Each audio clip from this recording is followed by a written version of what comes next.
Welcome to our second Compassionate Leadership in Finance podcast in collaboration with Mindful on Wall Street. Today, Sander Tiedemann and I will be having a conversation with Susana Mendoza.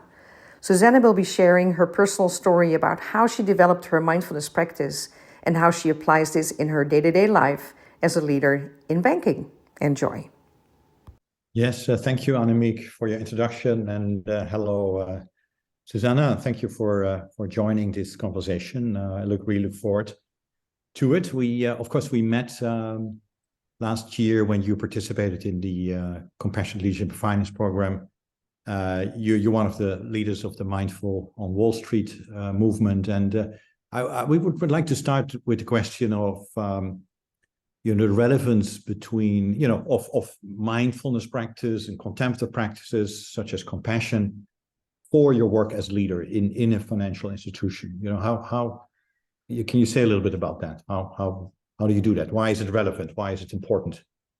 Thanks, Sander and Annemiek, for having me. It's such a pleasure to be here and speaking about these subjects. I think similar to other people in the West, meditation was something I was vaguely aware of over 20 years ago, but really began to take it more seriously when I saw the positive impact it had on my father when he started using it almost 20 years ago to handle some chronic pain that remained after an accident that he suffered. I became curious about it. I started to really read about it and take it more seriously as I started to progress in my career, and I started to feel the need for it. As a banker, you're juggling work, life, family demands, long hours, travel, and I felt that my mind really needed something else. It was very hard to focus sometimes with all the multiple demands and really needed some clarity. So I started to read some books about meditations. I tried different styles, and then the pandemic came, and with everything we were dealing with, homeschooling, trying to run several deals at the same time, I ran into Susan Piver, and I really liked the style of meditation she led. I knew, I had always done eyes closed meditations, and she had a different technique, shamatha vipassana, which was more an aware, very much focused on the breathing, and very simple technique. And I really love that about it. So I started to practice, and also I did a course to become a meditation instructor. And so as at that point, and we'll talk obviously a little bit more about Mindful on Wall Street, and what we had been doing at the time, but it all sort of overlapped and coincided. And then I was really grateful, to have this tool to really help me navigate such an uncertain time. And I saw the difference it made in me internally, in my ability to focus, to be productive, to be better in all my responsibilities, and the impact it started to have on those around me as well, as in my team and the organization. I really started to become much more active as well in terms of raising awareness, and that was also part of why I was more and more active in leadership of Mindful on Wall Street. Okay, good. Well, thank you. This is very exciting. But you're going fast, and you're saying a lot of interesting things. So just to slow you down, so when because there is, of course, particularly you in your career, you have a very complex job and very demanding challenges and all that sort of thing. So can you say a little bit more why mindfulness and practices like compassion, why they actually work? How. Because it seems you actually, you need time to slow down, but at the same time you need to speed up to meet all the targets, etc. So how do you balance that? So I think it's, and I've been naturally drawn to having, more clarity in the mind and being aware of it. I think mindfulness really sharpened that ability to really notice my thoughts, notice my emotions, and help me handle, stressful situations. And this job that we have in this industry, where you're, trying to help your clients with their more strategic decisions. You're doing transactions that are complex and that are, based on people as well. Yeah. Having that awareness of those around you, it's very efficient, I think. And so it really makes you more efficient in a way. It creates clarity of mind, and you link it to awareness also of strategy, of sort of the bigger decisions you have to make. Correct. It helps you. It gives you a clear vision as well as to the strategy, of your own team, helping the organization. And it also, in some sense, and I think that's, why I really like it. It's in the days that I don't practice meditation, I really notice the change in me, that I'm a little bit more dispersed, and it's harder really to focus. So I think it's similar to, exercising, and Annemiek said it in the last podcast as well. It starts to grow on you, and it goes beyond you, and it starts to impact the people around you, and you become a more mindful leader as well. Yeah, this sounds too good to be true. Again, I want to slow you down a little bit. Like, can you say a little bit more about some of the challenges or hurdles that you had to overcome? I mean, because at the same time, you cannot be totally stress immune, right? I mean, there are moments that you must run on autopilot.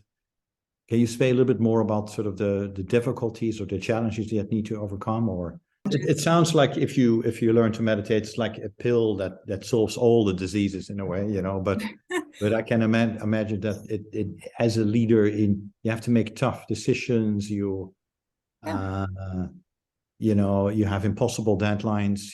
So how can you give some example of how you've managed those tensions and how mindfulness can help you when you face this really brutal, tensions, difficulties? I think it helps you in terms of having more compassion for yourself. Okay. And being a little bit less rigorous, with, and not judging yourself when you're making perhaps a decision that, is you might think is not the correct one, but it really enables you also to know, you're already doing many things well. So being less critical also, and judging your own ability. So I think inward, that's one of the things I think with clients, it also helps you in these challenging moments when sometimes, a deal, perhaps it's in a challenging market, and it really helps you be aware of your client as a person, and try to understand, if they're upset, also try to be a little bit more compassionate with them, and perhaps shift your language and try to be, more about the relationship also that you're building with another human being. So I think that awareness is something that is enhanced through meditation. Very good. Yeah. And can you say, have you also tried to bring this across to your team, your direct reports, like if it works for you, it must work for others as well. Can you say a little bit about that? Have you been able to teach it to some of your colleagues or? I have, I'm pretty open, about it. I think as times have shifted, and there's a little bit more awareness about meditation, or at least acceptance in the West, I am more open with my team that I practice, and I tell them, this is helpful for me. I haven't really guided any sessions with them, but I do in Mindful and Wall Street. But I think it is helpful, in terms of being more understanding as well with them, and then trying to think about them and their careers, and what's the plan for them as well, and not just be thinking about myself and my role. Okay, so you see also a lot of benefits for your direct relationships, your teams, and to take that one step further, because there is some talk, of course, with DEI and inclusion, creating a culture of inclusion. Do you see any relationship between mindfulness and compassion and these larger policy objectives? There's many links, I think, to diversity and inclusion, because of this, awareness and compassion, I think that is heightened. This ability to really see the other person as a person, and then try to adjust our negative biases that we have, and that's we're trying to really push as a strategy across Wall Street and financial services in general. I think this can really make us more compassionate and bring better talent and diverse thought minds and sets of skills to the industry. So that awareness, I think, is always helpful to recruit and retain talent that's diverse. Yeah, very good. What would you advise? And maybe that could be the last question. And this is also a topic that Annemiek is familiar with. Like, if say from a corporate perspective, if you would advise the HR leaders or senior executives, how they can enhance the culture of inclusion and diversity through practices like mindfulness and compassion, what would you suggest them to do? Should they teach people to learn to meditate, or are there any rituals they need to do in the teams before they start meetings? Or I mean, there's many practices, but I think a lot of it is obviously toned from the top. Having a leader that is aware, and perhaps it doesn't have to be meditation, but certainly having programs in place such as CLiF, Compassionate Leaders in Finance, and what the Garrison Institute is doing, or joining Mindful on Wall Street and in some of our sessions. It helps at least bring some of those tools and the language that is helpful. I think that when I went through CLiF, that was something that was really eye-opening for me in terms of actually knowing what the terms were, and how to bridge between my personal practice and what I was doing in my organization and with the systems around me. So I think it's certainly considering a program like CLiF, joining our sessions on Mindful on Wall Street, and just being curious and open. Obviously, meditation comes to people, and I'm sure they're aware of it. Sometimes you just have to wait until the right moment to actually be open to do it. Yeah. Well, thank you so much, Annemiek. You want to say a few words on your perspective? And absolutely. No, I like the idea of tone from the top. But like I said in our session with Sir Howard, it doesn't have to start at the top, but to get the top engaged, I think, is really important. And I think that's in a way what Mindful on Wall Street is doing, right? You're engaging with a large group of people. You're creating more than a buzz. You're creating awareness around, what mindfulness can bring in your day-to-day life.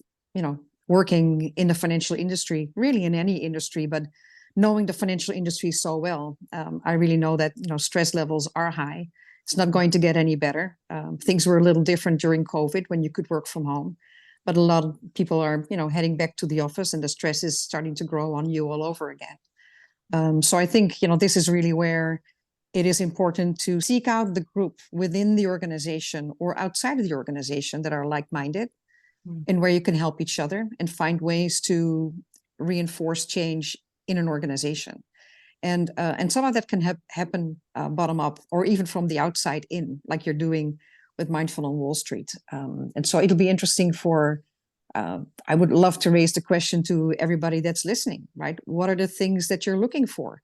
What is it that you're interested in? What are the gaps that you see that we would need to address? What are topics you would like to talk about, and see how we can bring some of those thoughts together in a next podcast, for instance.